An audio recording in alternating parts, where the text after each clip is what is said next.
Boa tarde a todos. Uma saudação especial a quem nos assiste através da internet. Nós iremos iniciar a quarta aula de Técnica Legislativa e Processo Legislativo Municipal. Lembrando aos senhores que nós temos vários tipos de proposituras, né? O que é propositura? O próprio nome já torna fácil a compreensão. Eu estou propondo algo, né? Elas podem ser, basicamente, proposituras que não são exatamente uma propositura, como nós temos aí alguns exemplos de indicação, que, na verdade, ela não é uma propositura porque ela é uma sugestão, né? Então, ela não poderia se caracterizar muito bem como uma propositura. Mas nós temos aí as proposituras principais. Nós podemos iniciar pela proposta de emenda à lei orgânica. Aí eu chamo a atenção dos senhores, porque nós vamos, por algumas vezes, destacar a diferença entre o que seja emenda e o que seja proposta de emenda. A emenda, ela se dá no contexto de alguma propositura. Ela é uma propositura acessória, a emenda. A proposta de emenda à lei orgânica, não, ela é um projeto. Então, o nome mais adequado, como eu já disse em aulas passadas, talvez fosse projeto de emenda à lei orgânica, né? Ou projeto de alteração à lei orgânica, certo? O que é uma emenda? Uma emenda é um conserto, uma alteração, uma modificação. Aí eu acho importante dizer aos senhores o seguinte: nós temos uma lei, certo? Então, um exemplo, nós temos a lei número 2, 2019. Essa lei número 2 de 2019, só um exemplo, porque não seria 2, mas seria 202, digamos assim, né? 2019, porque ela não cessa a numeração por ano, tá certo? Então, para não confundir, então vamos colocar lá, Lei 202 de 2019. Então, nós temos lá aquela Lei 202 de 2019, que ela trata a respeito do plantio de árvores no município de São Vicente, tá? Estimula o plantio de árvores, etc. e tal. E alguém percebeu que não havia uma definição muito clara do que fosse árvore, tá certo? Então, eu apresento um outro projeto de lei para alterar a redação do artigo 1º, acrescentando a ele um parágrafo único, onde eu esclareço: considera-se como árvore o exemplar vegetal cuja estrutura tenha, no mínimo, de caule, tantos centímetros, né? Então, para você diferenciar a semente do bruto, da muda pequena. Então, para você considerar como plantio de árvore, você teria um mínimo de definição do caule, né? Para que você considere, para efeitos daquela lei, que tenha que haver um mínimo de tantos centímetros de diâmetro o caule, né? Ou de circunferência. Diâmetro não dá para medir, mas de circunferência. Uma circunferência mínima de 10 centímetros, de 15 centímetros, não sei. Aquilo que o legislador definir. Para isso, nós teremos que apresentar, não uma emenda àquela lei, porque ela já é lei. Nós temos que apresentar um projeto de lei alterando a redação do artigo 1º, acrescentando-lhe o parágrafo único, mantendo o caput. Tá? Então, apenas para vocês entenderem que não se trata de, eu quero apresentar uma emenda à lei, pelo amor de Deus, não usem jamais essa expressão, eu quero apresentar uma emenda à lei, eu quero emendar a lei. É absolutamente incorreta essa afirmativa, eu quero apresentar uma emenda à lei. Você não vai poder emendar a lei. Quando você pode emendar, é um projeto de lei, ou uma proposta de emenda à lei orgânica. Eu posso apresentar uma emenda à proposta de emenda à lei orgânica. Fica estranho, né? Fica estranho. Mas é assim que funciona. Olha, o artigo 29 diz o seguinte, da Constituição Federal, tá?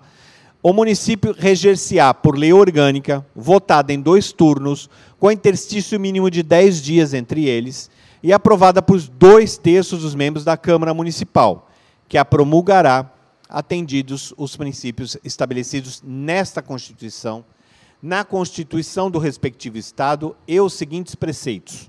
Então, tem lá. Notem bem. Seguem-se ao artigo. Então, nós temos ali o caput do artigo, o artigo 29 é o caput, tá certo? Eu esqueci minha caneta laser, mas não tem problema. No intervalo, depois eu pego. Mas vocês podem ver que está destacado ali no artigo 29, o município reger-se-á por lei orgânica votada em 2 turnos, com interstício mínimo de 10 dias e aprovada por 2/3 dos membros da Câmara Municipal, que a promulgará, atendidos os princípios estabelecidos nesta Constituição, na Constituição do respectivo Estado, e os seguintes preceitos. Ali são os preceitos que falam qual o mínimo que a lei orgânica tem que respeitar.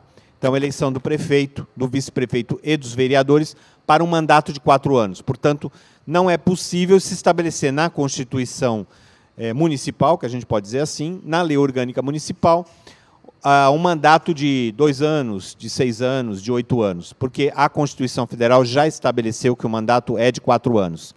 Então, a lei orgânica municipal tem que respeitar isso.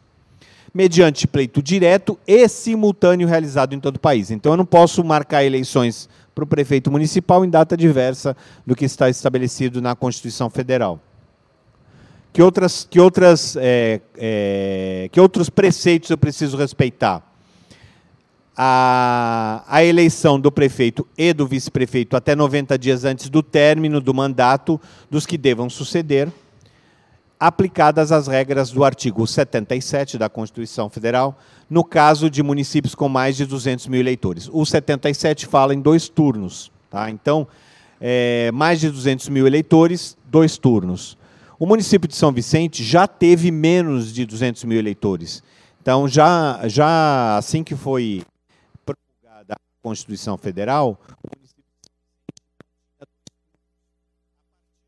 Obrigado. A partir da alteração, a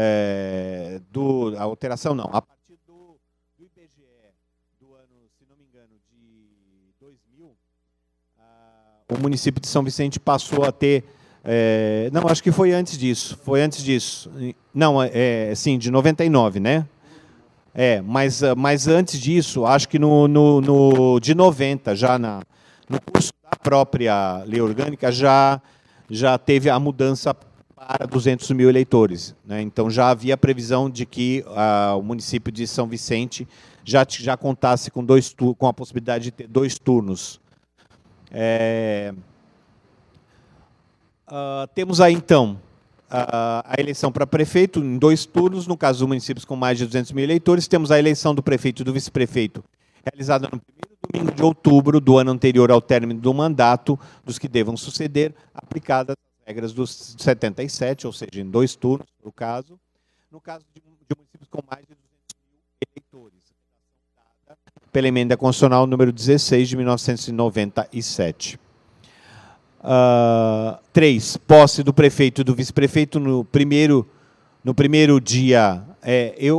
Aqui, se vocês notarem, essa anotação aqui da redação, ela poderia estar logo após aqui o 2, né? Está repetido, tá certo? Só para vocês entenderem. Quando eu fiz a inserção do redação, ele está repetido.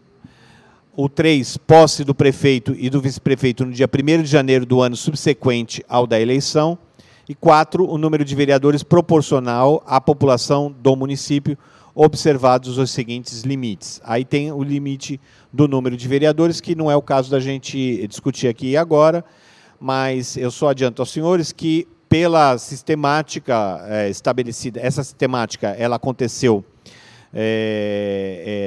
no bojo da emenda constitucional número 41, se não me engano, e essa emenda estabeleceu, então, que o município de São Vicente poderia ter até 23 vereadores. Não é o caso, ele tem 15, mas porque a nossa lei orgânica assim o estabeleceu. Os vereadores, para que fizesse essa alteração, teriam que a prever para a próxima legislatura, não para a atual, e teria que fazer através de uma proposta de emenda à lei orgânica. Tá? Ela teria que ser modificada por uma proposta de emenda à lei orgânica. Bom. Você sabe quantos mil habitantes para um vereador? Não, tudo bem. Começa com 9. Tá? Começa com 9. 9 quando o município é instalado. Não, 9 vereadores. Independente do número de habitantes, ele começa com 9. Tá? E aí ele vai até, se não me engano, 25? Ou... Não, até... Isso. Mas São Paulo é porque é acima de 1 milhão. 55. Então, até 55. Tá? Então, São Paulo, que tem mais de 1 milhão de eleitores, é 55. Tá? Mas eu não trouxe a tabela porque não era, na verdade, o que é... Sim, tem várias faixas. Sim. De acordo com várias faixas que foram estabelecidas. Eu só dei o exemplo de São Vicente, mas tem... O número de habitantes. A lei orgânica municipal é considerada uma verdadeira Constituição municipal. Assim é.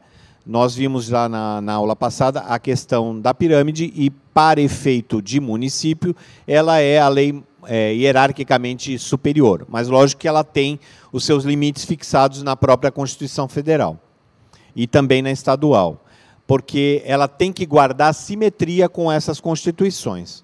Tá certo? A simetria é tanto quanto possível. Por exemplo, o sistema político presidencialista, a separação de poderes. Já em relação ao Poder Judiciário, essa simetria não é possível porque o município não foi autorizado pela Constituição Federal a criar órgão do Poder Judiciário. Os órgãos do Poder Judiciário são criados a partir dos estados. Então, os estados têm os seus tribunais de justiça e a União detém aí a maior parte dos outros tribunais, né? Os tribunais regionais federais, o Tribunal Superior de Justiça, o STJ, o STF, que é o Supremo Tribunal Federal, e tem também os tribunais militares, né? O Supremo Tribunal Militar, Superior Tribunal Militar. Supremo é só o STF, só o único que usa na sua sigla STF, Supremo, é o Supremo Tribunal Federal, porque ele é o órgão máximo, né? O órgão supremo. Não teria sentido ter 2 Supremos. Então, a gente não tem Supremo Tribunal de Justiça, a gente tem Superior Tribunal de Justiça. Tá? Temos o Tribunal Superior Eleitoral, né? Que poderia ser STE, podia ser Superior Tribunal Eleitoral, mas é TSE por uma tradição, Tribunal Superior Eleitoral. Tá?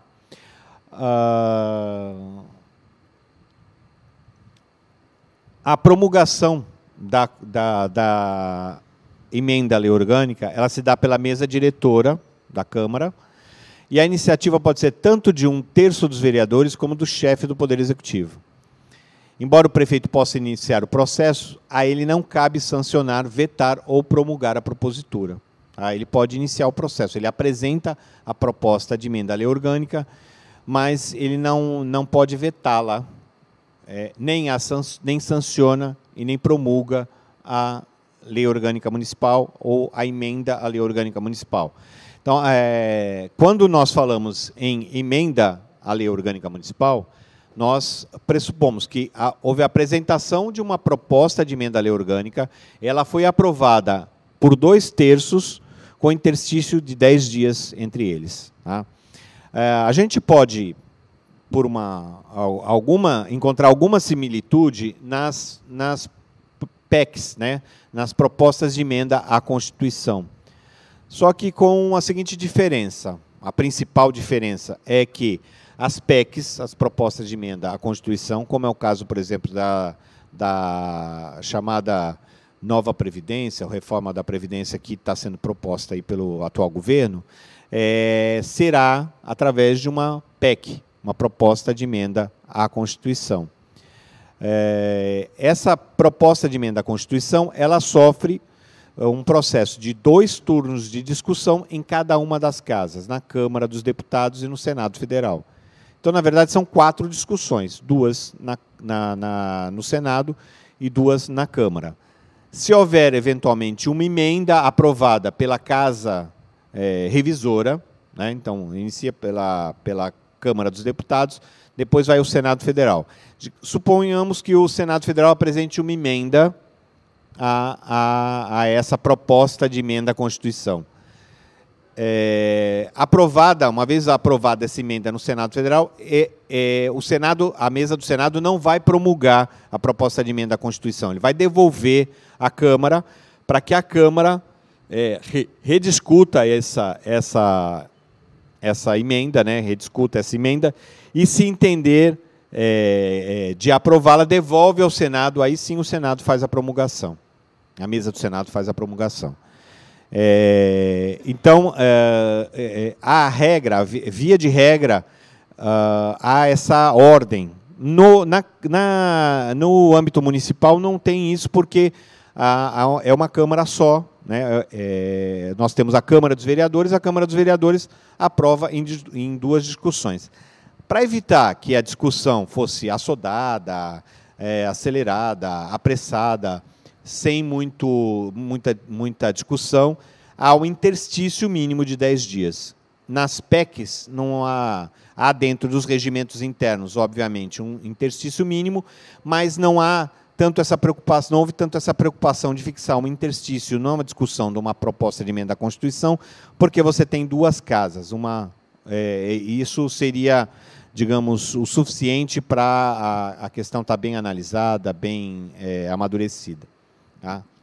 Então, como nós vimos, a iniciativa pode ser tanto da mesa diretora, como de 1/3 dos vereadores, como também do chefe do Poder Executivo.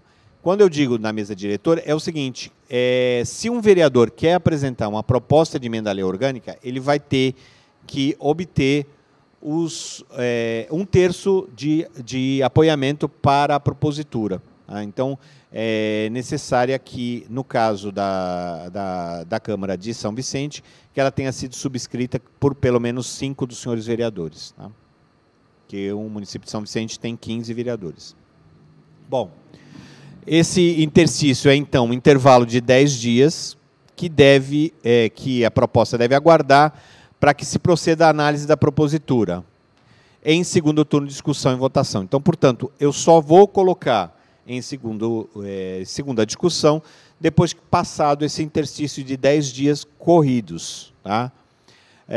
Esse interstício pode ser suspenso? Pode, se iniciado a primeira discussão na primeira fase, no primeiro ciclo da sessão legislativa, se apresentado, digamos, ao final, foi votado em primeira discussão, ao final de junho, e aí depois a Câmara entra em recesso. Esses 10 dias não serão contados durante o recesso, então você suspende a contagem e retoma a contagem a partir do reinício da sessão legislativa. Compreenderam?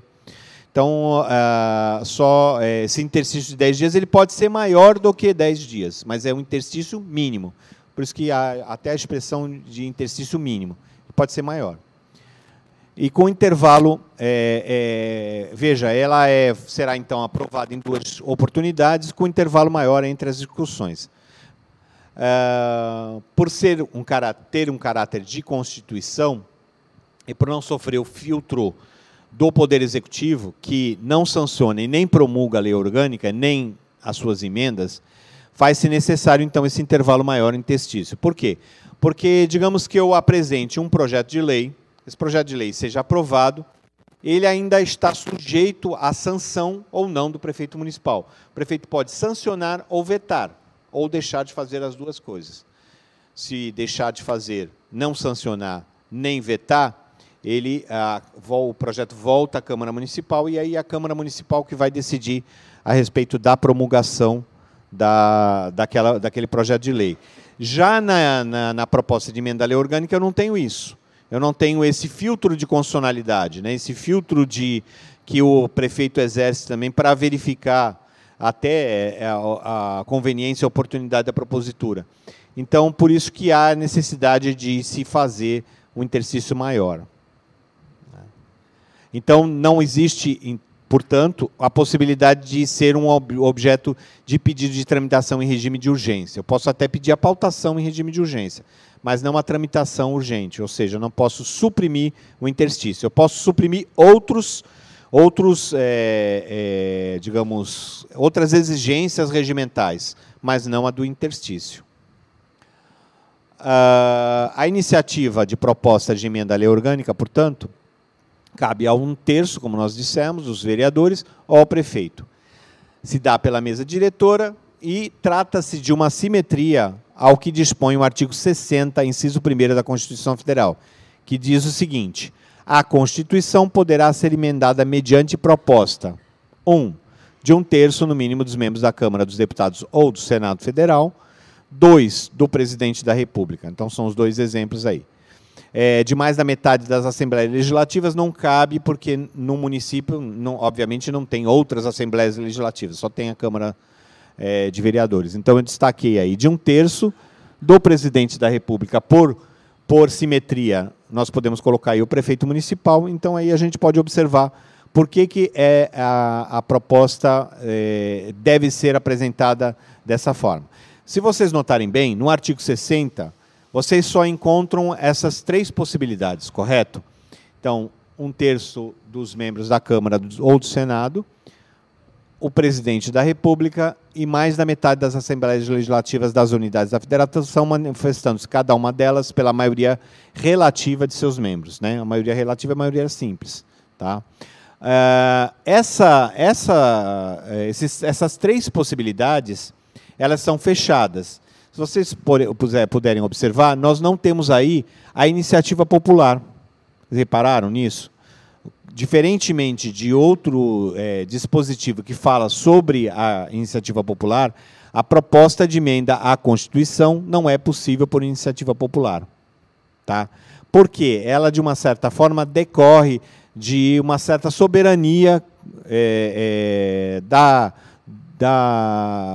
no caso da Constituição Federal, uma soberania da União em relação à sua estrutura, a sua conformação, né? A sua legitimidade como nação, etc. e tal.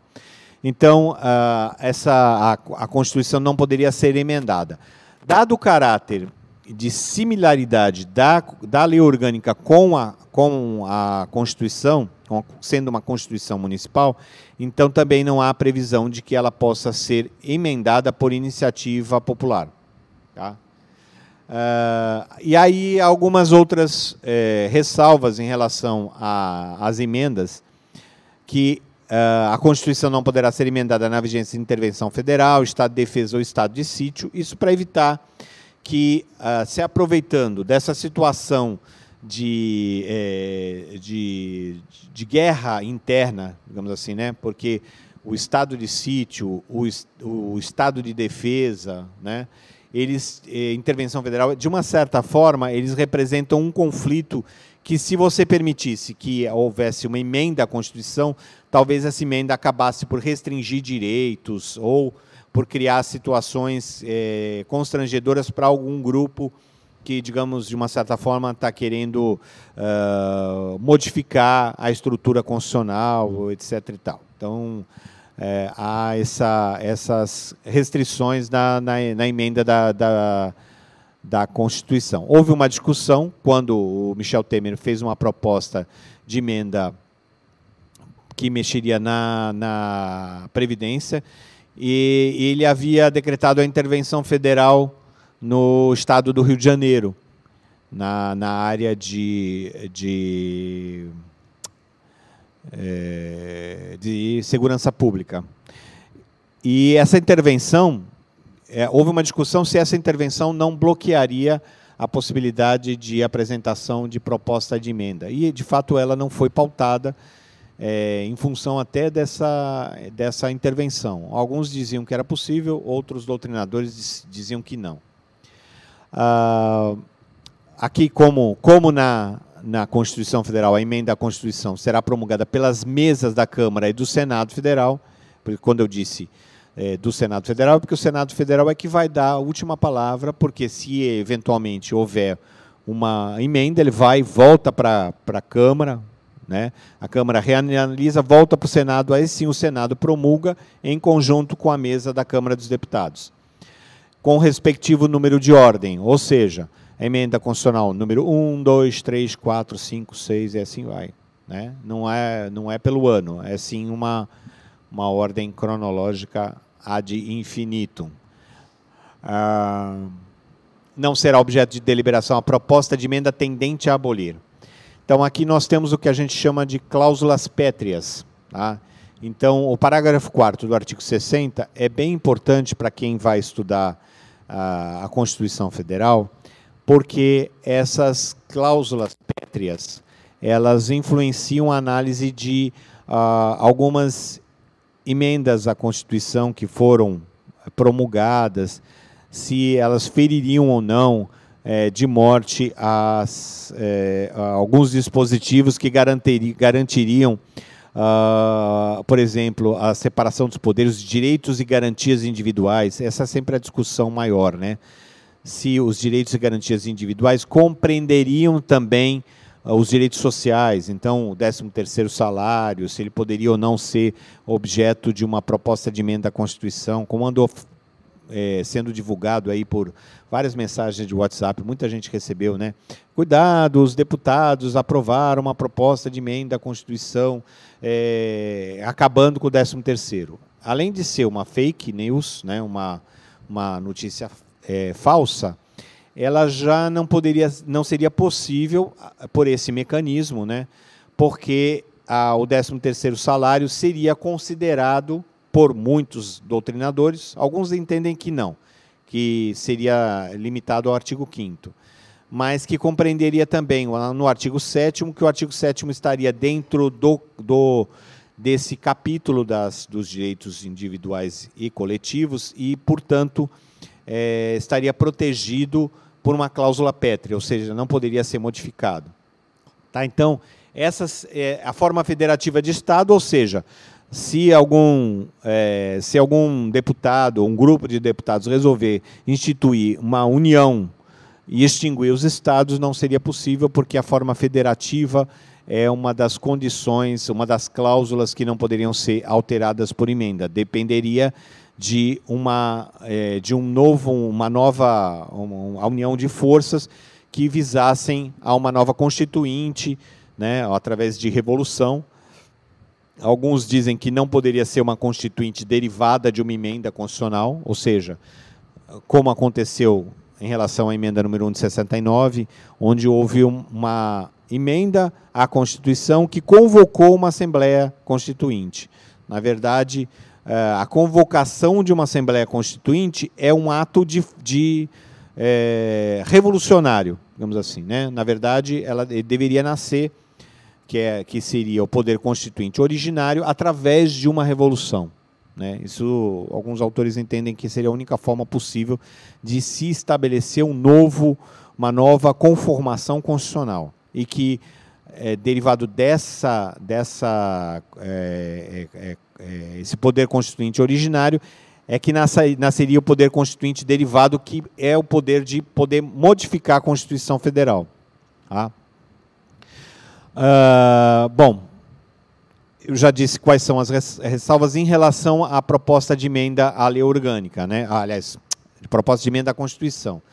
No caso da proposta de emenda à lei orgânica, como eu já disse, não é possível ser de iniciativa popular, tá? Do mesma forma como não é possível na Constituição Federal. Então, a reapresentação de proposta de emenda à lei orgânica encontra limites materiais para a reapresentação de proposta rejeitada em simetria ao que estabelece a Constituição Federal no parágrafo 5º do artigo 60. O parágrafo 5º do artigo 60, ele diz que somente no ano seguinte, ao da proposta rejeitada, é que poderia ser apresentada uma nova proposta. Então, por similaridade, também uma proposta de emenda à lei orgânica que eventualmente venha a ser rejeitada, só poderia ser apresentada na sessão legislativa seguinte. Tá? Apenas para lembrar aos senhores, a legislatura se dá nos 4 anos do mandato. A sessão legislativa ela se desenvolve de 1º de fevereiro a 30 de junho e de 1º de agosto a 15 de dezembro. Tá? Então, essa é a sessão legislativa. Tá? No meio da sessão legislativa, eu posso eventualmente convocar uma sessão legislativa extraordinária. Então, no período de recesso, nesses intervalos, eu poderia convocar uma sessão legislativa extraordinária. Mas, em princípio, esse seria o normal. Então, não confundir sessão legislativa, que é esse período aí, com legislatura.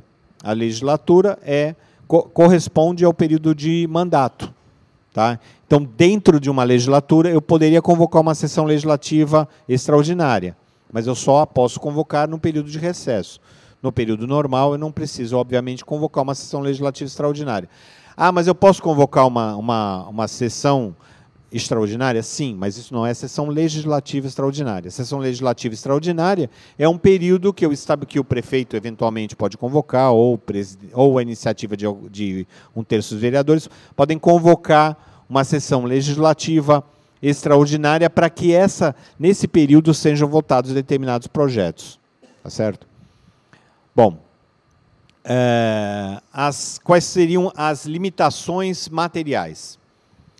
As alterações propostas à Lei Orgânica Municipal, elas devem respeitar os limites relacionados a matérias que estão no âmbito da competência exclusiva do prefeito, por simetria ao que estabelece o artigo 61, parágrafo 1º da Constituição Federal. Assim, não podem ser de iniciativa de vereadores as matérias relacionadas à criação de cargos. Quando eu digo aqui a iniciativa de vereadores, compreende-se também a iniciativa da mesa diretora, tá? Porque aí a iniciativa de vereadores, 1/3 dos vereadores. A iniciativa da mesa diretora, os 3 membros da mesa diretora, tá? O presidente, o 1º e o 2º secretário, que são os que estão autorizados a apresentar uma proposta de emenda à lei orgânica. As matérias relacionadas à criação de cargos, funções ou empregos públicos. 2, organização administrativa e judiciária, no caso judiciária não cabe, né? Matéria tributária e orçamentária, serviços públicos, regime jurídico de servidores, provimento de cargos, estabilidade e aposentadoria, criação e extinção de órgãos públicos. Tá? A nossa lei orgânica também estabelece, só excluída aí a questão judiciária, também estabelece essas restrições para apresentação de proposta de emenda à lei orgânica. Como a lei orgânica é promulgada sem a participação do prefeito, entende-se que não é possível que os dispositivos tratados na lei orgânica invadam a esfera de competência exclusiva do senhor prefeito, sob pena de contrariar o princípio da independência e harmonia entre os poderes, que está previsto no artigo 2º da Constituição Federal e que também está previsto na nossa Lei Orgânica Municipal.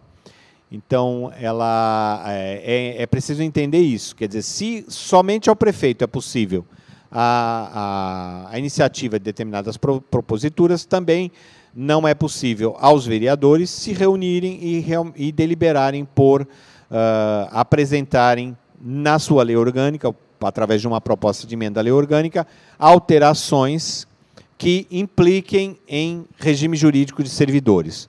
Eu vou dar um exemplo claro de um dispositivo que foi promulgado pela Câmara Municipal, publicado na nossa lei orgânica, e que estabelecia que os salários e os proventos seriam reajustados de acordo com os índices do DIEESE. Alguém ficou sabendo disso? Não, né? Aqui, acho que talvez o corpo jurídico saiba disso, porque nesse dispositivo, se vocês tiverem curiosidade de puxar o download da Lei Orgânica Municipal de São Vicente, vocês vão notar que nesse dispositivo consta lá o número da ação direta de inconstitucionalidade que considerou esse dispositivo inconstitucional. Por quê? Exatamente porque houve uma invasão na esfera de competência exclusiva do prefeito, porque somente ao prefeito cabe estabelecer índice de reajuste. Como a iniciativa é exclusiva dele, a lei orgânica não pode estabelecer, apesar de estar num patamar superior e hierárquico, ela não pode estabelecer esse tipo de dispositivo.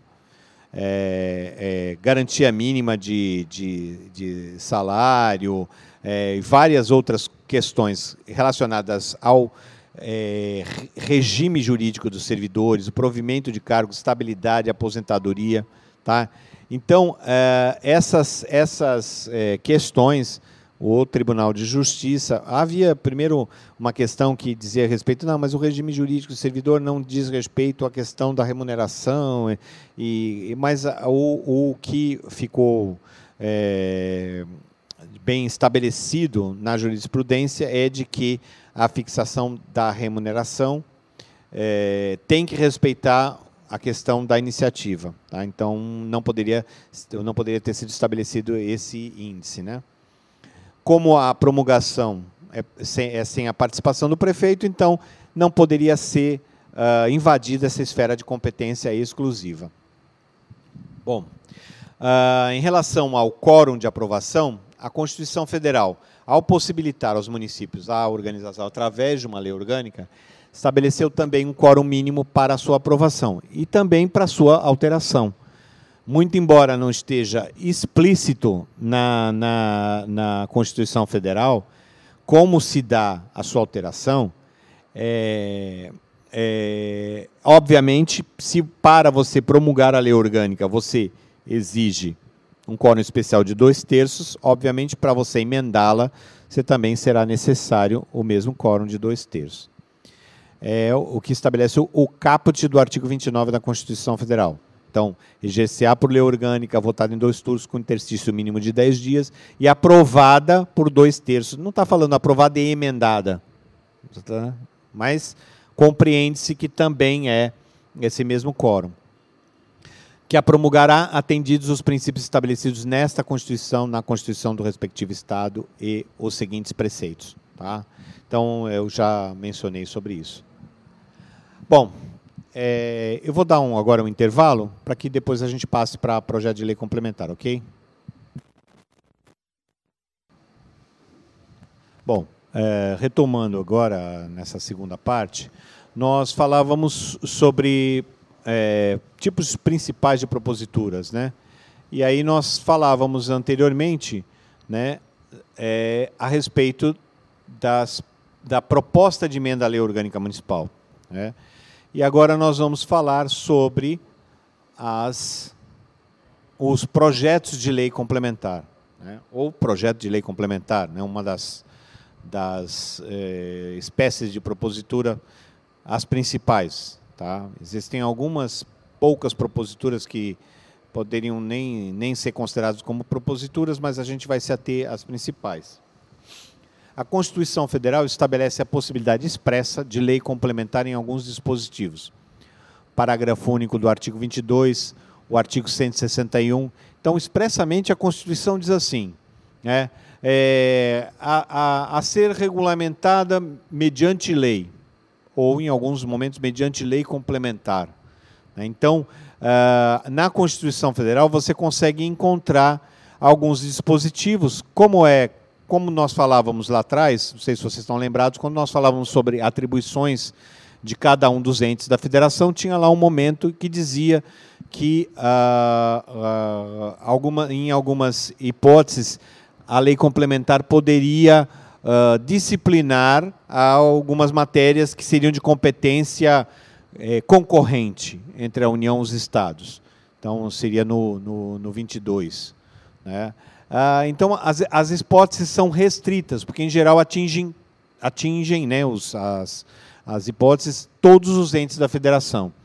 Então, quando nós falávamos em lei complementar, então existem algumas, por exemplo, um exemplo muito claro de lei complementar, exige um quórum qualificado, é o Código Tributário Nacional. Entretanto, o Código Tributário Nacional, ele nasce de um decreto-lei complementar. Porque na época em que ele foi editado, se não me engano, em 1964, havia essa possibilidade do decreto-lei. E aí foi editado um decreto-lei complementar para estabelecer o Código Tributário Nacional. que é o mesmo até hoje, né? Assim, é uma discussão tão difícil de ser travada que até hoje nós temos o mesmo Código Tributário Nacional. E ele tem um caráter de lei complementar, porque ele é de observância obrigatória a todos os entes da federação. Então, ele não é só uma lei nacional, ele é uma lei, uma lei que, além de ser uma lei emanada da federação, emanada da União, ela é também uma lei de caráter nacional e que obriga a todos os entes da federação e também aos cidadãos. Então, ela tem esse caráter nacional. No âmbito municipal, então, as matérias que são objeto de lei complementar, elas já são explícitas. Elas estão explicitadas no artigo 51 daquele diploma. Não vou aqui mencionar, posso dizer alguns exemplos. O Estatuto do Funcionalismo, né, o próprio Código Tributário Municipal, né, a criação de cargos públicos, né, de órgãos públicos também. Então, esses dispositivos estão todos no artigo 51, se os senhores quiserem consultar. Eu os convido a acessarem o site da Câmara, que lá está disponível para download a Lei Orgânica Municipal. Mas a gente não vai se ater ao exame de cada caso. Já é só para que vocês possam compreender que a lei complementar ela está hierarquicamente abaixo da Lei Orgânica Municipal, mas ela tem esse caráter de algumas matérias onde seja necessário um quórum diferenciado para sua aprovação. Então, os projetos de lei complementar, ou mesmo os de lei ordinária, podem ser de iniciativa dos vereadores. Não sendo possível, como eu já disse, para a Lei Orgânica Municipal, também vale para a lei complementar e mesmo para a lei ordinária, a matéria não pode invadir a esfera de competência exclusiva do prefeito municipal, que estão estabelecidas essas reservas no artigo 54, inciso 4º da Lei Orgânica Municipal. Então, existem matérias que são, como eu já expus anteriormente, de iniciativa exclusiva do prefeito. Então, só ao prefeito cabe apresentar esses projetos de lei complementar. Embora seja difícil identificar uma hipótese muito clara, muito evidente, né, de iniciativa popular, a gente pode admitir que, desde que seja subscrita por 5% do eleitorado com a identificação do título eleitoral, e assegurada a defesa de representante da comunidade, nos artigos 53 e 54 da Lei Orgânica Municipal, é possível, então, admitir que essas proposituras sejam de iniciativa popular. Entretanto, tem que ser respeitada a reserva.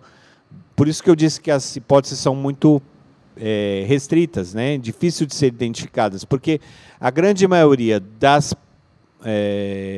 dos objetos de lei complementar são de iniciativa do prefeito.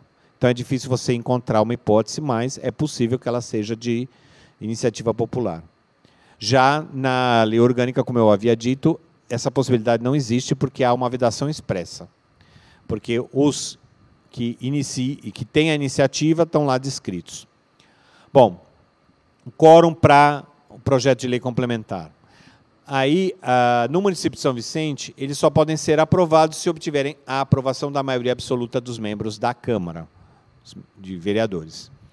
Em alguns municípios, esse quórum pode ser diferente. Tem alguns municípios que estabelecem 3/5, então alguns municípios que o quórum é diferente. Mas no município de São Vicente, todos os projetos de lei complementar exigem um quórum de maioria absoluta. Então, sempre que há uma lei complementar, há a exigência de que haja um quórum diferenciado, exatamente porque é uma das características que a diferenciam da lei ordinária, é que ela tem um quórum qualificado, um quórum diferenciado. Então, vamos lá. o que é quórum simples? Né, para a gente poder entender um pouquinho a questão do quórum. É o voto favorável da maioria dos presentes, presente a maioria absoluta. Difícil isso? Não.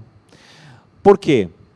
O quórum simples é o voto favorável da maioria dos presentes. Então, se eu tenho lá 15 vereadores, para que eu possa iniciar a votação, eu preciso que esteja presente a maioria absoluta.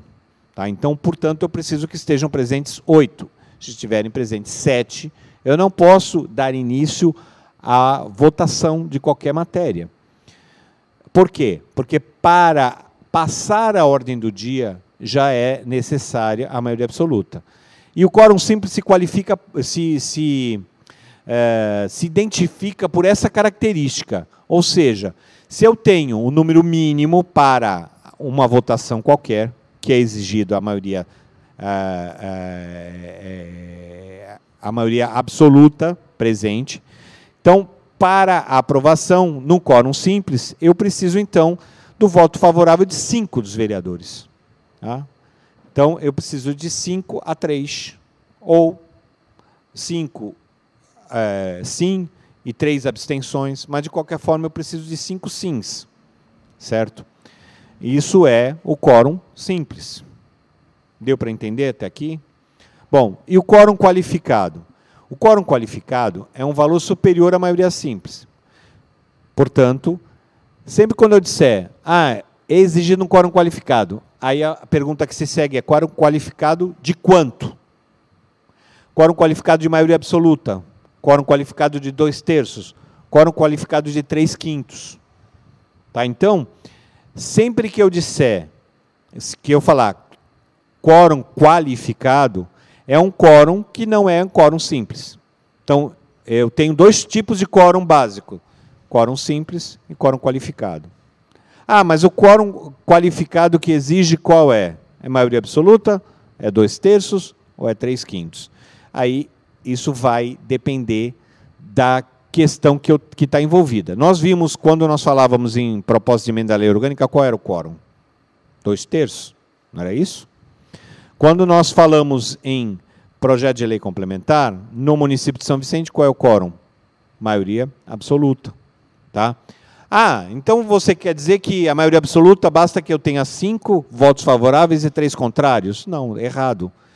Nesse caso, estando 8 presentes, eu preciso do voto dos 8. Compreendem? Não bastaria para mim que eu tivesse 5 votos favoráveis e 3 contrários. A matéria não estaria aprovada, ela estaria rejeitada.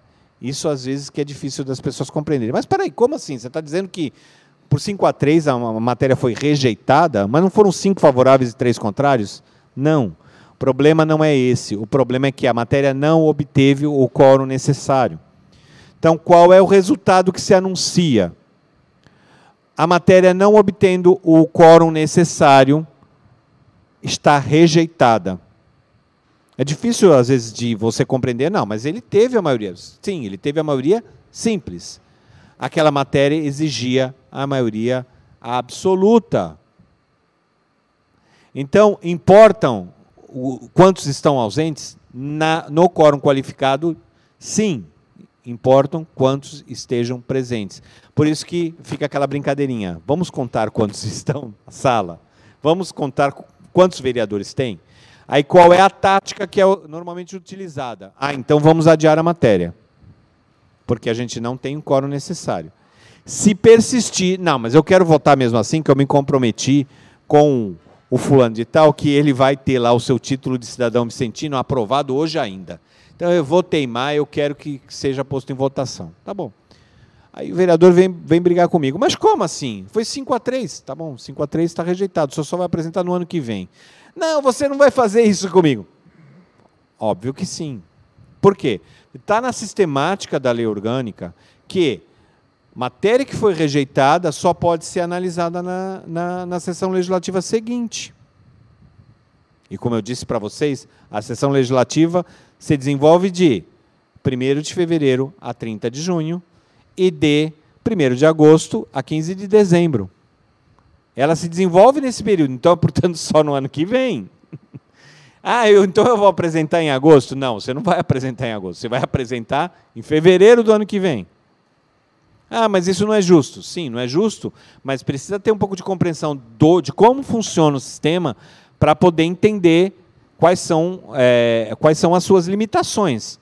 Ou seja, quando uma matéria exige um quórum absoluto, de maioria absoluta, é porque a relevância da matéria assim o exige.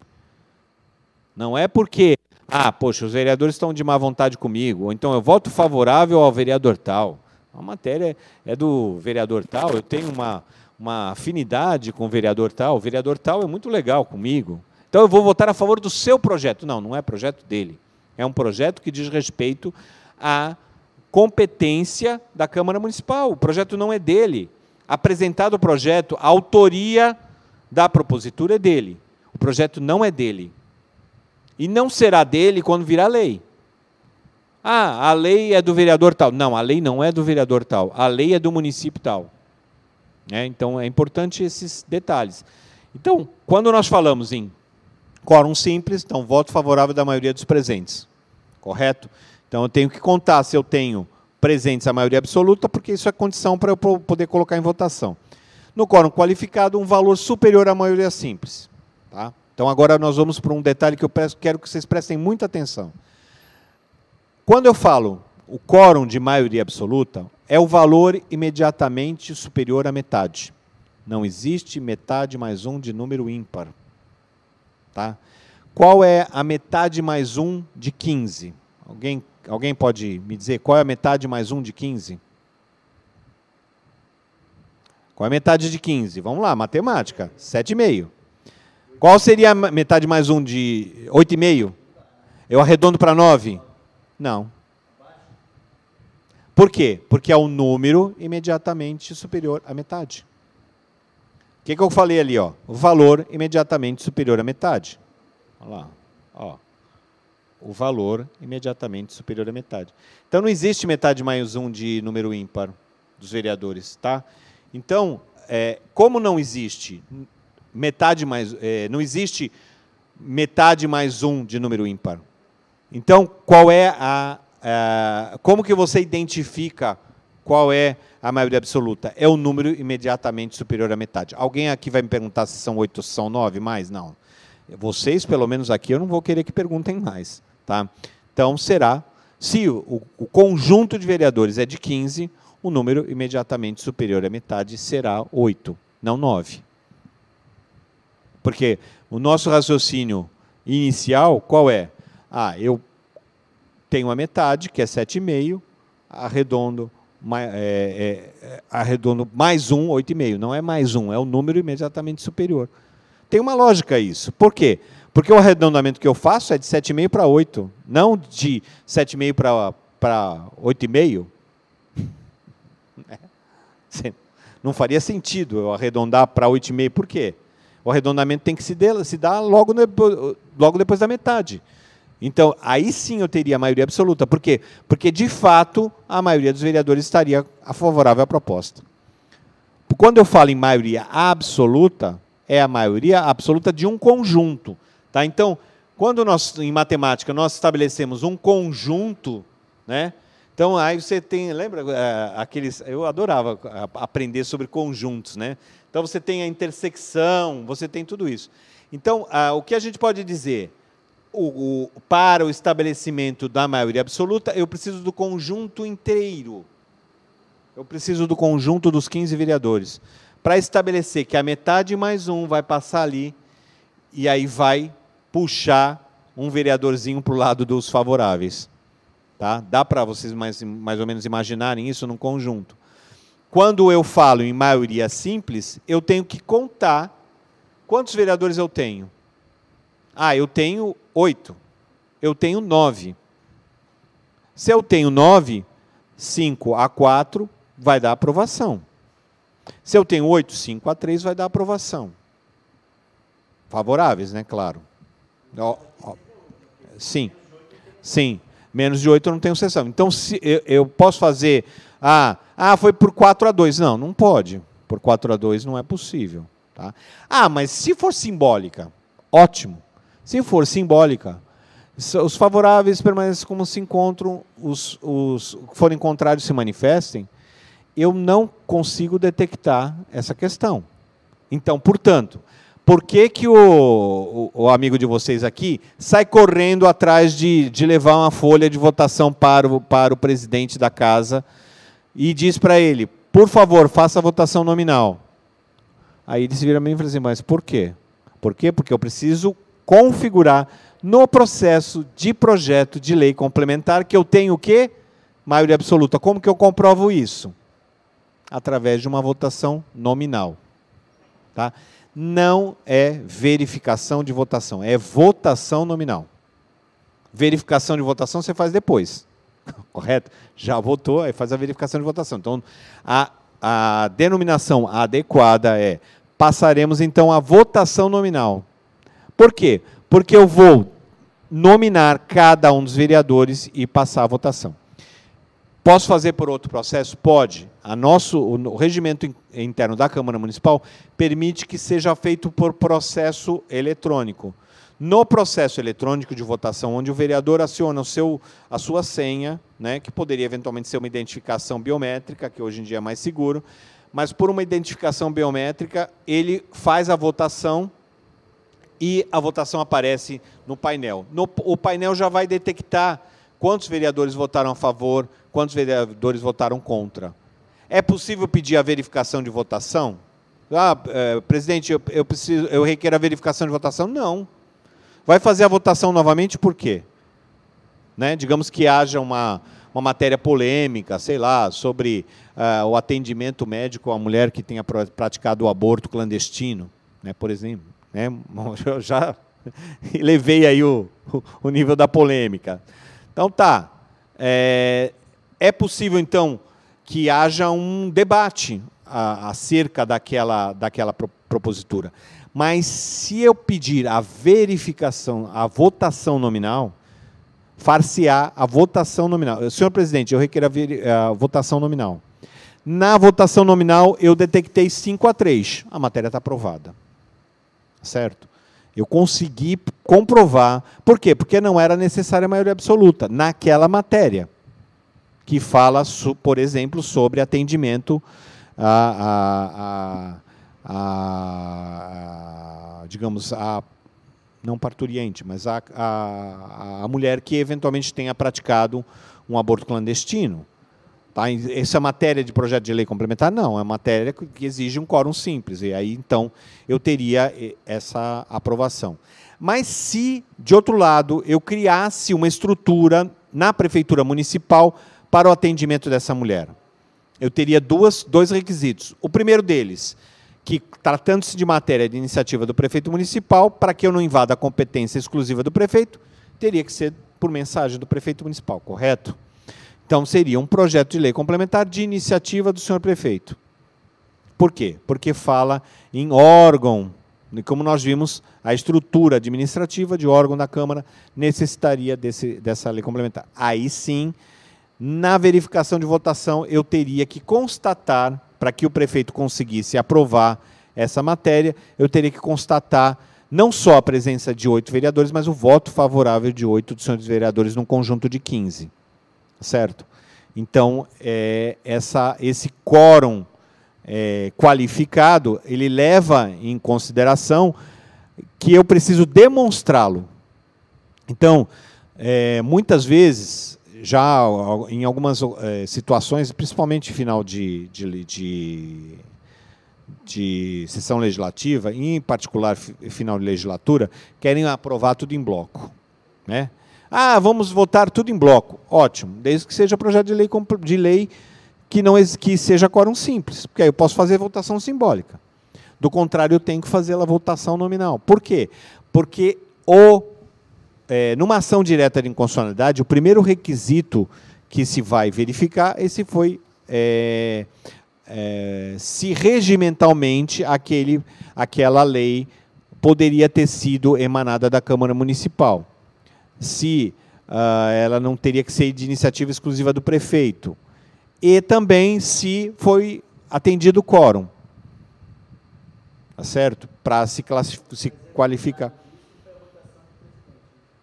Não, aí a votação do presidente a votação do presidente, veja só, na eleição para presidente e em algumas que há a exigência do quórum, por isso o link com essa matéria que a gente está falando aqui, a exigência do quórum faz com que não no quórum simples, o presidente vota simbolicamente junto com os outros vereadores e, na verdade, não vota.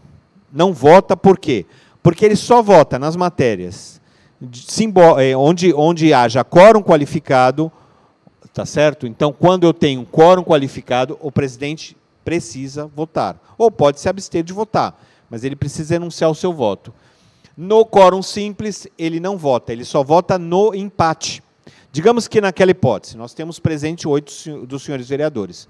E 4 votaram favoráveis ao atendimento à mulher que tenha praticado o aborto clandestino. E 4 teriam votado contrariamente ao atendimento da mulher que teria praticado o aborto clandestino. O presidente vai ter que votar de um dos dois lados, tá certo? Então, digamos que estão presentes, não 8, mas 9, porque o presidente não votou, certo? Mas eu pedi votação nominal porque eu queria mostrar para as pessoas da minha denominação religiosa, digamos assim, da minha igreja, que eu defendia aquela posição. Então, eu pedi a votação nominal. Pedi a votação nominal. Como vota o Wilson, no caso, que é o atual presidente, como vota o Wilson? Não, o presidente não vota nessa matéria. E, às vezes, é difícil ele entender que, nesse momento, ele é o magistrado que vai conduzir o processo. Digamos que, na votação nominal, detectou-se 4-4. E estão presentes 9 com o presidente. Aí ele vota. Sim, se tiver presente 8 com ele, na verdade não está. Seriam 4-3, porque ele não vota. Você entendeu? Se ele votou... Isso, não vota. Ele conta para o quórum de presença, percebe? Mas não vota.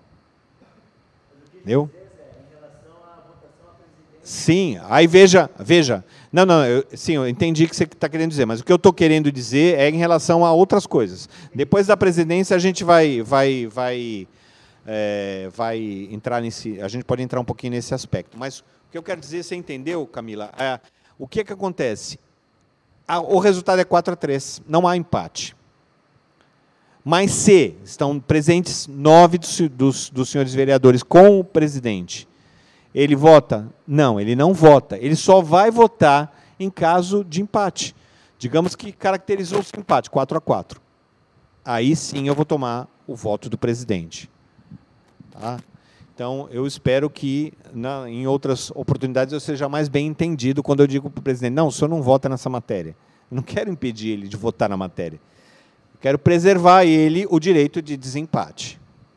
Certo? Porque, na verdade, o voto dele vai ser decisivo para quando houver um empate. Quando não houver um empate, na verdade, não é necessário o voto dele. Por quê? Porque se entende que ele, como condutor da sessão, ele é o Supremo Magistrado. Então, ele não vota exatamente porque ele tem que ter a neutralidade de quem está decidindo uma polêmica. Aí ele vai votar, então, no desempate. Na votação no quórum qualificado. Tá? Em relação, você me fez uma pergunta da questão da presidência. Na questão da presidência,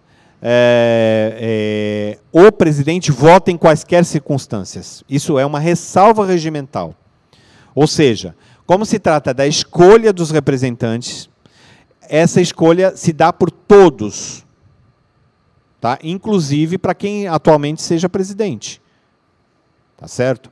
Então, se ele quiser votar nele mesmo, ele pode, porque tem uma autorização, uma ressalva no nosso regimento interno, que ele não só, ele não vota em empate, ele vota mesmo. Tá? Então, ele é votante nessa matéria. Tá certo? Então, como nós temos um número ímpar de vereadores, não há empate. Tá certo?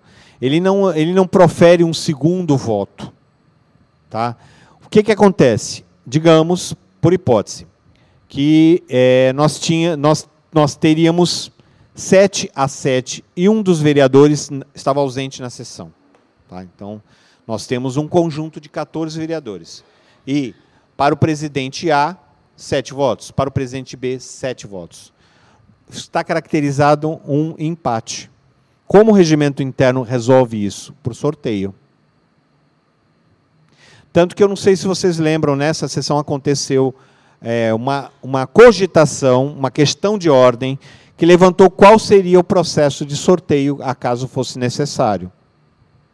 E nós dissemos que iam ser trazidos, ia ser trazido um pote, onde iam ser colocados 2 números de bingo, que eu já tinha separado, porque já tinha me preparado para essa hipótese. Então, 2 números de bingo, quem tirasse o número maior iria ser o presidente da casa, né? E, inicialmente, no par ou ímpar, eles iam tirar quem ia tirar a bolinha primeiro, porque, né, logicamente, tem mais chance quem tirar primeiro. Pode. Não há problema. Não é obrigado a votar. Não, não perde, não tem nenhuma consequência. Nenhuma. Não é considerado como infração político-administrativa e nem passível de nenhum tipo de penalização. Ele simplesmente se absteve da votação. Tá? Não, aí sim, vai ter. Teria que ter necessariamente 18. Se não houver quórum para a eleição de presidente, digamos que um grupo insatisfeito não queira dar quórum para uma reeleição ou para uma eleição de algum candidato, ele pode fazer isso, mas aí vão ser convocadas tantas sessões quanto necessárias até que você consiga eleger. Certo? Isso eu só estou esclarecendo aqui, foge um pouco ao que a gente estava falando, mas, ao mesmo tempo, é importante saber em que hipóteses o presidente vota ou não, tá? Para o estabelecimento de quórum. Bom, aí nós temos o quórum de 2/3, 2/3 dos membros da Câmara, tá? Quórum de 3/5, 3/5 do mesmo da Câmara. Não existe nenhuma matéria que existe esse quórum na Câmara, no município de São Vicente, mas em São Paulo há. Porque é um quórum intermediário entre os 2/3 para alteração da lei orgânica e a maioria absoluta para as leis complementares. Você percebe? Então, você pode ter aí um quórum de 3/5, que seria um quórum intermediário entre um e outro. Para não ser tão difícil de ser obtido como é para os 2/3 para a lei orgânica, e também não tão fácil de ser obtido quanto na maioria absoluta. Então, algumas matérias no município de São Paulo está previsto esse quórum de 3/5. Bom, aí a gente tem aí para falar alguma coisa sobre tramitação e regime de urgência. Os projetos de lei complementar, eles tramitam em regime ordinário, ou seja, em regime simples, e sempre se submetem à apreciação pelas comissões permanentes para sua aprovação em 2 discussões. Isso que nós estamos falando leva em conta o regimento interno do município de São Vicente. Mas, se eventualmente alguma pessoa de outro município está querendo discutir sobre essa questão, pode ser que o regimento interno desse município estabeleça de forma diferente ou dispense a oitiva de comissões, né? No regimento interno da Câmara Municipal, não há hipótese de dispensa de parecer em projeto de lei complementar ou de lei ordinária. Tá? Então, via de regra, os projetos passam especialmente pela Comissão de Justiça e Redação, que é a principal comissão, é a primeira comissão pela qual os projetos passem. Tá? Há ainda a hipótese de que a propositura tramite em regime de urgência. Se a urgência for solicitada pelo prefeito, em lei ordinária ou complementar, em projeto de lei ordinária ou complementar, terá que ser apreciado no prazo máximo de 45 dias de seu recebimento, sob pena de obstar os demais itens na ordem do dia, exceto o veto. Tá? Então, nessas hipóteses, o prefeito pede prazo de 45 dias. Se vocês forem observar, nas mensagens do prefeito, via de regra, consta lá: solicito que tramite em regime de urgência no prazo de 45 dias, a ser apreciado no prazo de 45 dias. Até quando não deve, eles colocam isso, né? Por exemplo, como ser possível adaptar isso a uma proposta de emenda à lei orgânica? Não é possível. Então, o pedido de prazo de que a matéria seja apreciada em regime de urgência dentro do prazo de 45 dias não é possível nas propostas de emenda à lei orgânica. Muito embora o prefeito faça isso constantemente, né? As assessorias legislativas do prefeito salvo o melhor juízo, estão absolutamente equivocados nesse ponto. Porque quando você exige um interstício mínimo de 10 dias, você já quebra a possibilidade de estabelecimento desse quórum, né? A pautação obrigatória da matéria sem parecer, né, independentemente de parecer, então é complicado isso, numa proposta de emenda à lei orgânica. Bom. Tá. Há ainda a hipótese de que a propositora tramite em regime de urgência, né? Daí vai ser nos 45 dias, sob pena de bloqueio da ordem do dia. Bom, agora vamos passar ao projeto de lei ordinária. Só um intervalozinho. O Franklin, dá um... Franklin. Bom, me perguntaram a questão relacionada a pedidos de pautação em regime de urgência, que era no slide anterior. Na Câmara Municipal de São Vicente, é possível se fazer o pedido de urgência, desde que o projeto conte com os pareceres, porque seria um requisito regimental indispensável que toda e qualquer propositura receba parecer da Comissão de Justiça e Redação. E, apontado a presença do parecer, o projeto é pautado. Se, eventualmente, a propositura, por uma informação equivocada ou até de má fé, né? Não sei, pode acontecer, houve a informação de que o projeto já conta com parecer. Quer dizer, quem poderia impugnar? A própria Comissão de Justiça e Redação, através do seu presidente ou através de um de seus membros, ou essa impugnação poderia se dar por qualquer outro vereador, que, sabedor de que o requisito não teria sido cumprido, então não poderia ser aprovada a propositura. Mas, como via de regra, essas pautações elas acontecem com algum nível de negociação, então é possível que o parecer, embora não esteja assinado, há o compromisso de que aquele parecer seja lavrado posteriormente, né? Mas obviamente não é o correto. O correto é que seja na presença dos pareceres. Mas isso é uma circunstância, uma peculiaridade no município de São Vicente. Existem em outros municípios dispositivos de dispensa do parecer, né? Então, você, além de aprovar a urgência da matéria, você aprova também a dispensa do parecer. Mas na Câmara, no município de São Vicente, no regimento interno que nós temos, não há esse mecanismo, certo? Na tramitação desses projetos, nós temos a tramitação do projeto de lei ordinária. Tá? Então, primeiro a gente fala sobre a questão da iniciativa. Tá? Então, o projeto de lei ordinária, via de regra, se submete a 2 turnos de discussão e pode ser de iniciativa de vereador, do prefeito, eventualmente de alguma comissão especial ou permanente, e respeitadas as mesmas limitações materiais, ou seja, não invadir a esfera de competência do prefeito municipal, pode também ser de iniciativa popular, presentes as condições que eu expus anteriormente, 3% com título eleitoral, etc. e tal, tudo aquilo que eu já havia mencionado antes.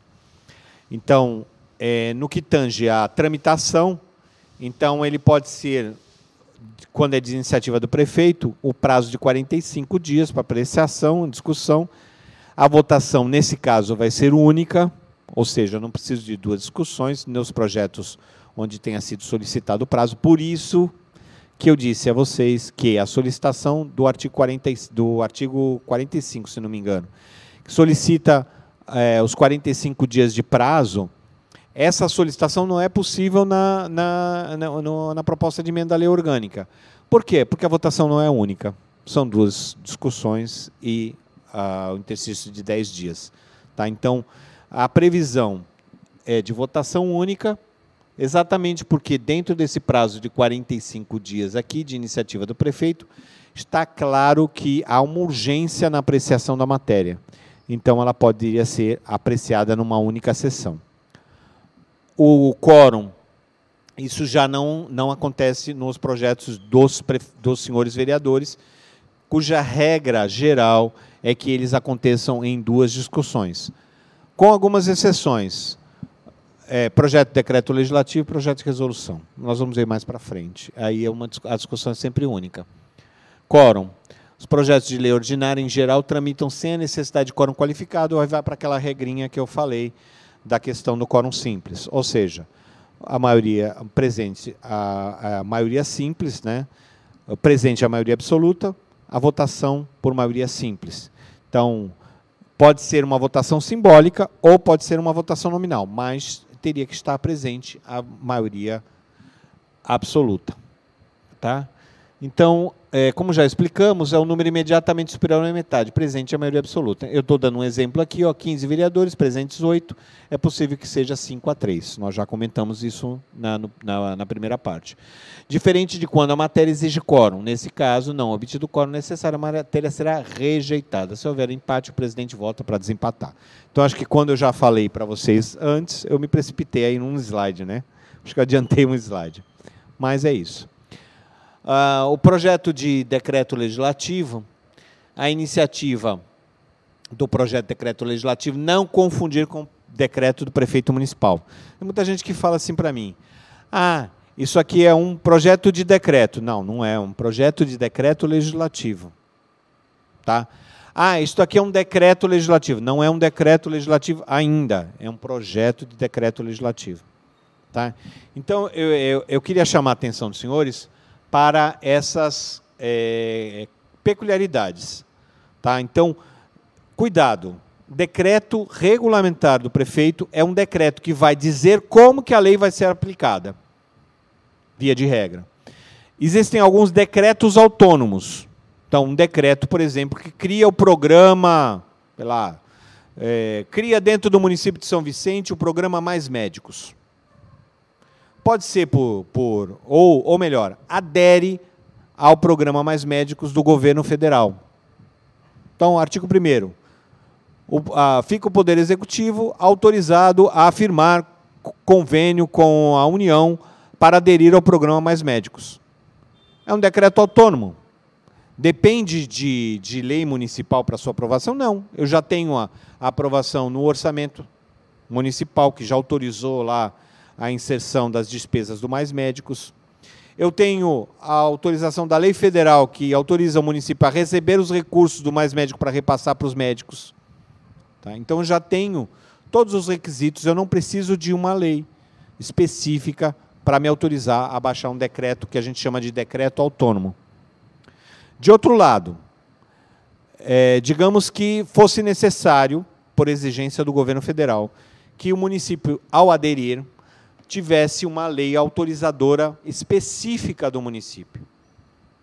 Por exemplo, digamos, para mudar um pouquinho, que o governo do estado exija do município a aprovação para entrar num programa, por exemplo, de saneamento, um programa especial de saneamento, digamos assim. Aí, é encaminhado para a Câmara Municipal um projeto de lei que passou pelo senhor prefeito e que encaminha a minuta de um convênio que vai ser firmado entre o governo do Estado de São Paulo, através da secretaria, lá qualquer, e o município de São Vicente, para firmar convênio a respeito do assunto. Então, ele encaminhou para a Câmara um projeto de lei que vai autorizar firmar esse convênio. Então, por exigência do governo do Estado de São Paulo, eu preciso de uma lei que autorize esse convênio.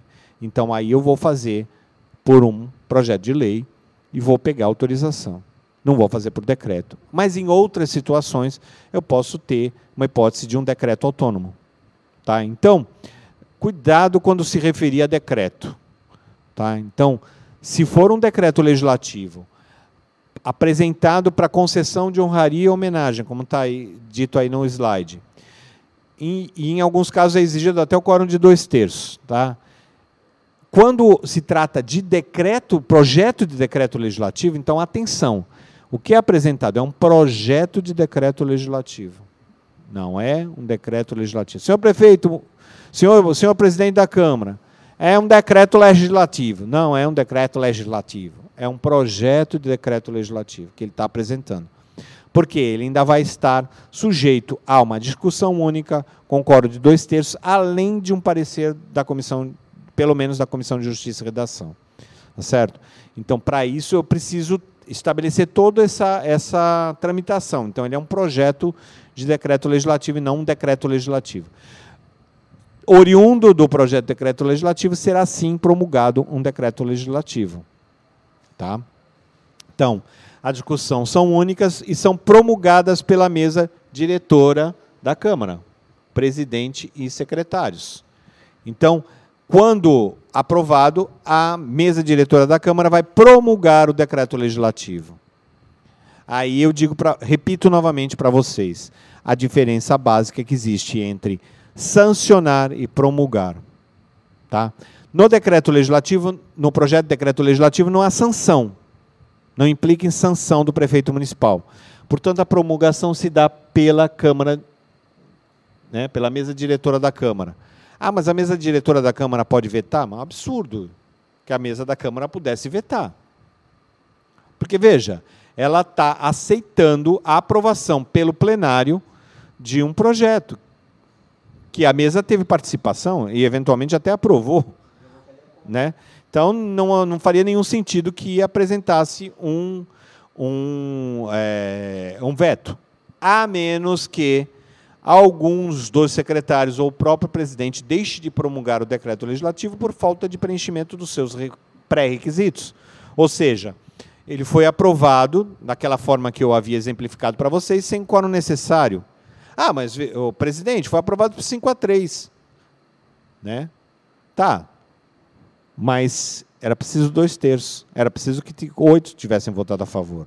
Não, mas é que aqueles 3 lá que votaram contra, eles estão implicando comigo, são questões de ordem política, né? Estão de gozação comigo, estão querendo me prejudicar. Não é nada disso. Na verdade, a sistemática exige que o quórum seja de 2/3, então, portanto, a Câmara pode deixar de promulgar, a mesa diretora pode deixar de promulgar, porque muito embora o que estivesse na presidência tivesse declarado a aprovação da matéria, ela não obteve o seu requisito necessário, que seria a aprovação por 2/3. Bom, aí a gente chega no projeto de resolução. Os projetos de resolução podem ser de iniciativa de vereador, da mesa diretora, de comissões permanentes, e podem ser apresentados na hipótese de constituição de SEVs para estudos de interesse coletivo. Tá? Eu aqui só destaco o seguinte: comissão especial de vereadores, e não comissão especial de inquérito. Tá? A comissão especial de inquérito, ela se constitui por requerimento. Tá? Ah, mas por quê? Por causa da Constituição Federal. A Constituição Federal diz assim: a requerimento de 1/3 dos deputados ou senadores poderá ser constituída comissão. Então, a requerimento poderá ser constituída. O Supremo Tribunal Federal fechou a questão de que esse requerimento não está sujeito à votação, por incrível que pareça. Né? Ah, como assim um requerimento não está sujeito à votação? Não está sujeito à votação. Basta que estejam presentes 2 requisitos para a constituição de comissão especial de inquérito, que sejam o fato determinado, tá? E assinatura de 1/3. Ah, mas por que isso, só 1/3?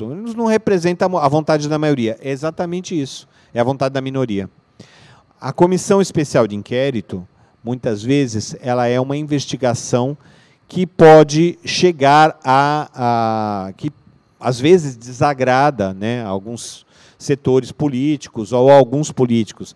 Então, ele é um mecanismo de preservação das minorias. Então, ele basicamente isso que o Supremo Tribunal Federal decidiu. Como ele representa um mecanismo de, digamos, de defesa, uma porta de saída para as minorias, e até como garantia do exercício do mandato, né, que é outorgado, então, pela população. Então, como garantia do exercício desse mandato, é necessário que o requerimento não se submeta à vontade da maioria. É engraçado isso, mas é bem isso. Tá? Então, quando nós falamos em que não exigem quórum qualificado para a sua aprovação, tá? Isso é em relação à Comissão Especial de Vereadores, mas na Comissão Especial de Inquérito é necessário o quórum não, mas a iniciativa de 1/3. Diferente não. Para a resolução de constituição de SEV, eu também preciso da iniciativa de 1/3, tá certo? Mas a Comissão Especial de Inquérito tem essa característica que a diferencia do projeto de resolução. Na Comissão Especial de Inquérito, eu não preciso de votação. Na SEV, eu preciso da aprovação. Maioria simples. Tá? A tramitação. Nos projetos de resolução, a discussão e a votação são únicas e são promulgados pela presidência. Caberá à presidência, ouvidos os líderes, a composição da Comissão Especial de Vereadores por ato da presidência. A diferença em relação ao decreto legislativo é que o decreto é pela mesa e a promulgação do projeto de resolução, como resolução, é da presidência.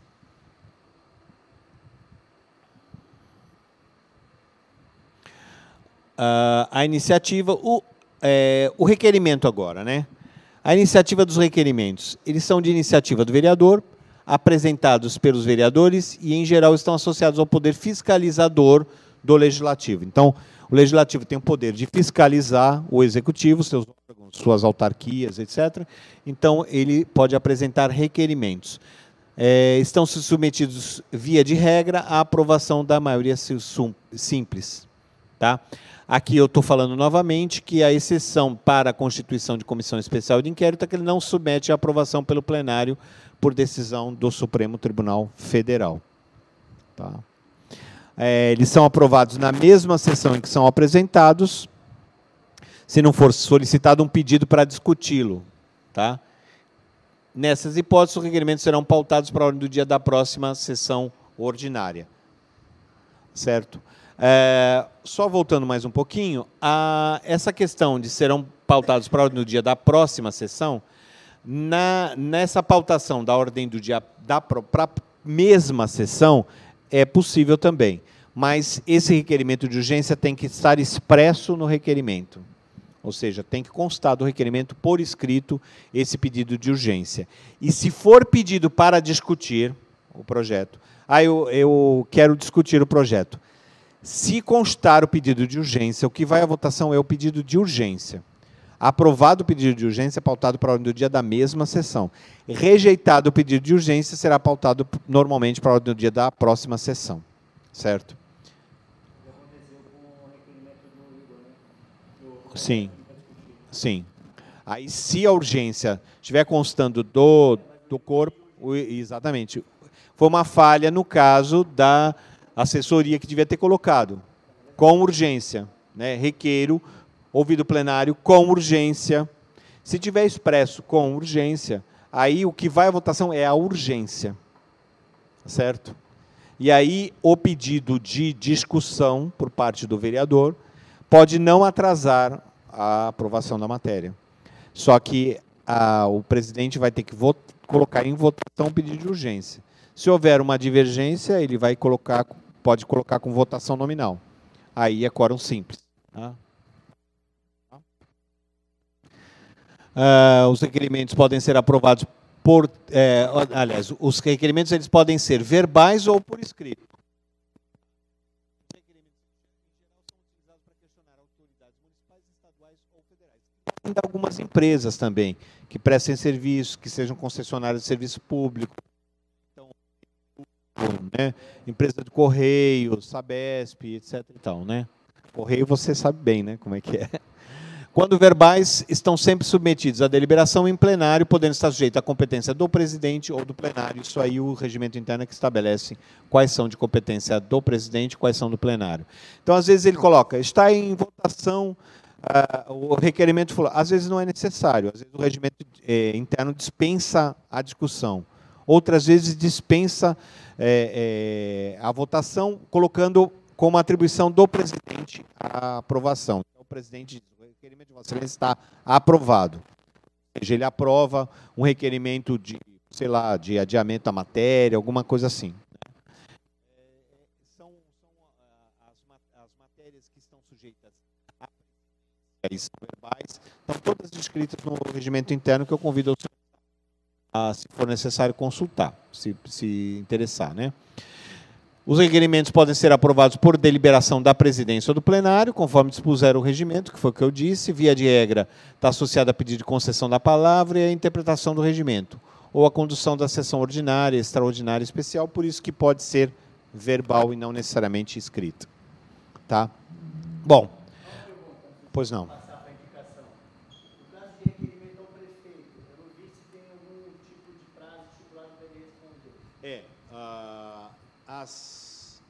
Os requerimentos, tá? Eles, na lei orgânica está estabelecido prazo de 15 dias para a resposta do prefeito municipal. Eventualmente, ele pede a prorrogação desse prazo, tá?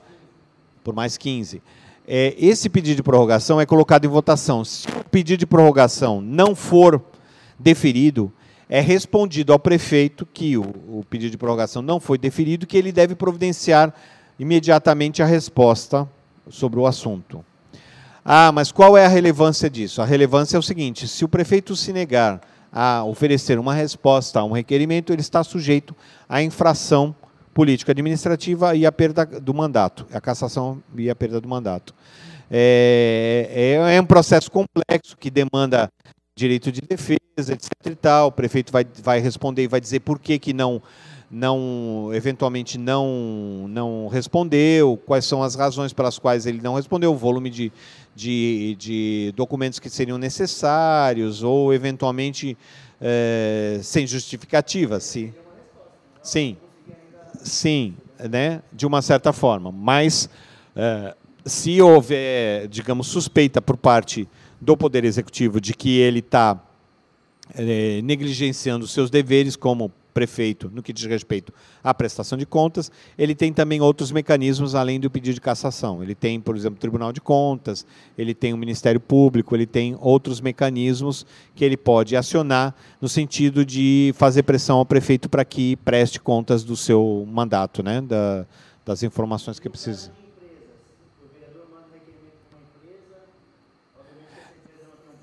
Sim, veja, se a... Não há nenhuma sanção pelo seguinte: o que pode ser feito seria encaminhar um requerimento à Assembleia Legislativa do Estado, se o órgão for estadual, para que a Assembleia Legislativa questione a empresa sobre por que não respondeu, etc. e tal. Porque, alguns exemplos, MTU, né, no caso, se for os Correios, seria a Câmara dos Deputados ou o Senado Federal, né, porque seriam vinculados ao governo federal. Então, aí precisa ser feito um estudo de competência. Se for uma autarquia... Sim, é MTU, né, aí sim. Isso, poderia ser a NTT, que é o órgão de fiscalização, ou poderia ser o Ministério correspondente. Tá, o Ministério dos Transportes ou alguém que tenha essa competência.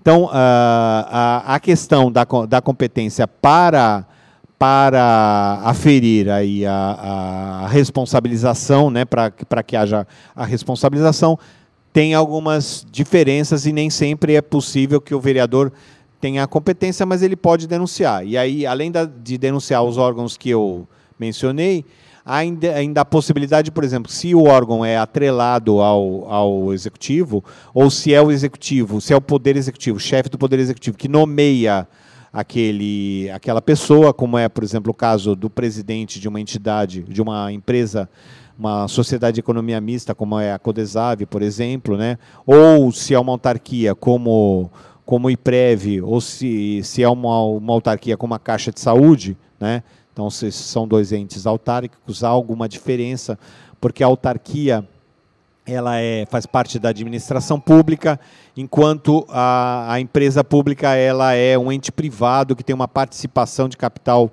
da maioria do capital, pelo poder público municipal. Tem algumas nuances de diferenças, mas, sob o ponto de vista da possibilidade de haver punição, né, ou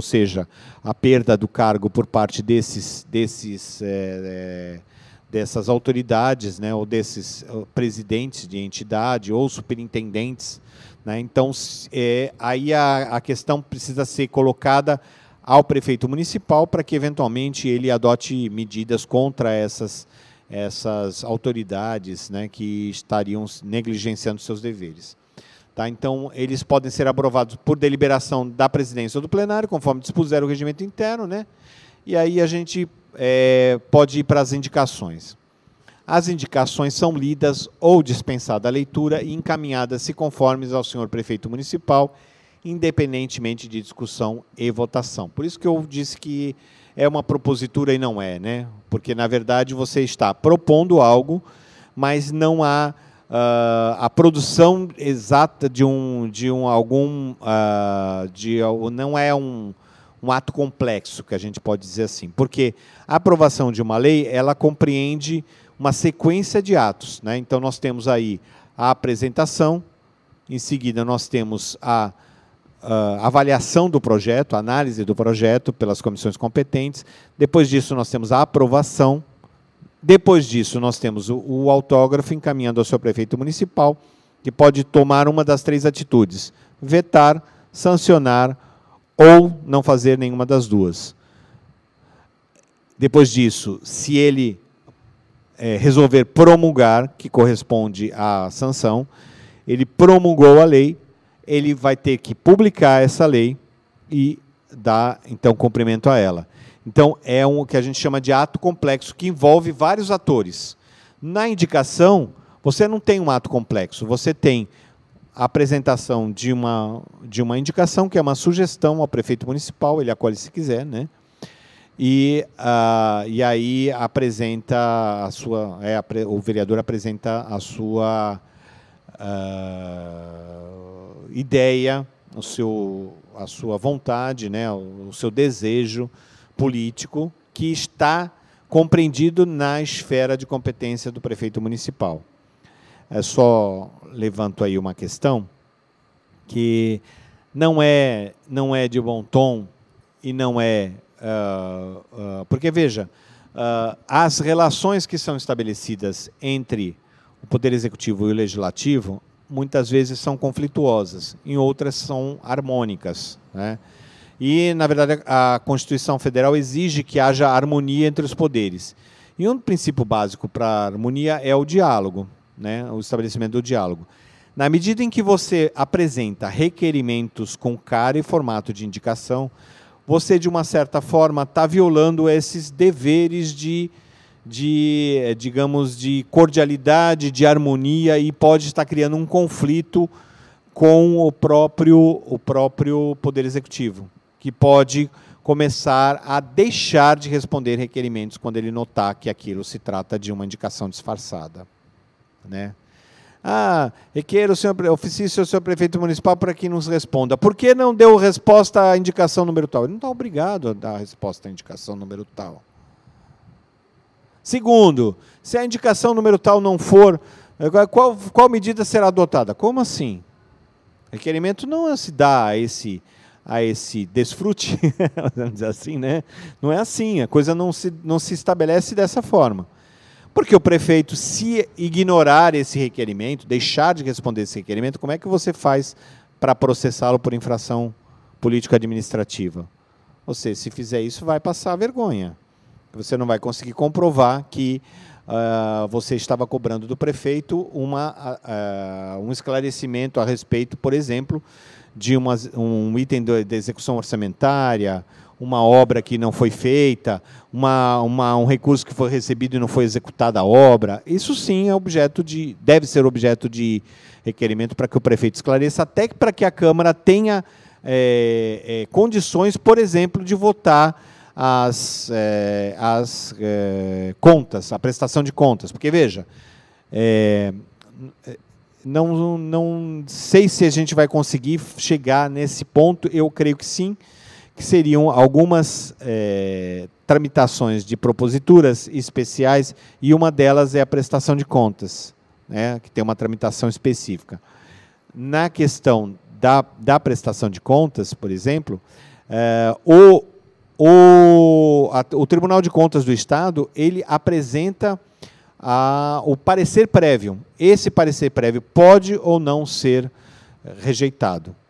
A autonomia que a Câmara de Vereadores tem para rejeitar, já aconteceu algumas vezes, para rejeitar o parecer do Tribunal de Contas e aprovar as contas. Ou, de outro lado, para rejeitar o parecer do Tribunal das Contas e rejeitar as contas. Depende do resultado que foi apresentado no parecer do Tribunal. Tá certo? Então, se os senhores têm alguma pergunta sobre as questões? Não? Então, pois não. Se eu vou fazer uma alteração numa lei que já existe, é uma emenda? Não, eu havia mencionado isso, talvez não tenha sido claro o suficiente. Sempre será um projeto de lei. Sempre será um projeto de lei. Você apresenta uma proposta de emenda. Então, portanto, quando eu disse proposta de emenda à lei orgânica, você pode ler como projeto de emenda à lei orgânica. Tá? Então, eu vou emendar a lei orgânica, mas é através de um projeto que a gente pode chamar a proposta de emenda à lei orgânica como projeto. Tá? Então, sempre será um projeto ou uma proposta. Tá? Exatamente.